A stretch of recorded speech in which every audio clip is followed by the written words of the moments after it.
განსაკუთრებით ჩვენ პროექტებში 6000 რაღაცა არის, რაც საშემოსავლო თანამშრომლობა იყოს იმისათვის, რომ ერთობლივ ასერები ჩვენ არა მარტო პრობლემებს წარმოვაჩინა რეკომენდაციების მიწოდება, მას და ასე შემდეგ, ანუ ჩვენ ყოველთვის ვაბარებთ სახე დანარჩენი ქსელის წევრები და მას. აღადგინე ბარემს უცხოეთში. ლუქს ეძახდა თავის თავს, იმიტომ რომ ამაზე უკეთესად ძალიან მე მგონი მოკლებული ორგანიზაცია შედის სამი რეგიონის და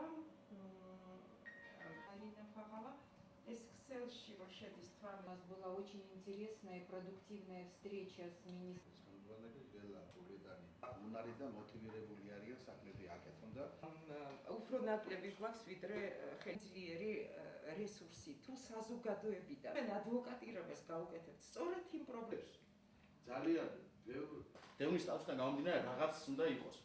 მე დიდი მადლობელი ვარ თქვენ ამის პოლიტიკის თვალსაზრისით და ფედერაციის რაღაც პერიოდისთვის ვიღაც ოჯახებს კიდე რაღაც თემა არ არის ჩემთვის და ირაკლიც მეთანხმება, მაგრამ აფხაზეთის მთავრობაში მოვიდა ახალი ხელმძღვანელი, მიდის გარკვეული რეორგანიზაციები და აშკარად იგრძნობა, რომ დევნილ საზოგადოებასთან კავშირი უნდა გახდეს უფრო გულწრფელი, პარი და დევნილთა საზოგადოების ინტერესები პირველ რიგში უნდა გახდეს ამ ხელისუფლების მოღვაწეობის, ასე ვთქვათ, სფერო.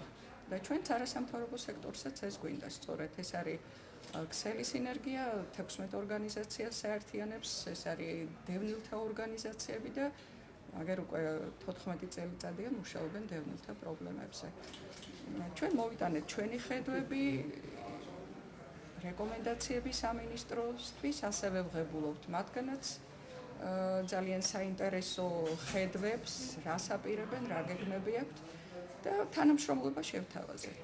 რა გეგმები აქვს უშუალოდ მის ბენეფიციარებთან დამოკიდებულებაში და ასევე შედარება ორგანიზაციული ჩვენი მხრიდან იყო საუბარი პრობლემების მოგვარების გზებზე და შეთავაზებული იქნა რიგი რეკომენდაციები. ასევე დღეს ერთგვარად შევთანხმდით თანამშრომლების ფორმებზე, რომლებიც ალბათ შემდგომში დაიხვეწება, როგორი სახით იქნება და იმედი გვაქვს, რომ ხშირი ურთიერთობა გვექნება, ინტენსიური იქნება ეს თანამშრომლობა და ურთიერთსასარგებლო იქნება როგორც ჩვენთვის, ასევე ბენეფიციარებისთვის.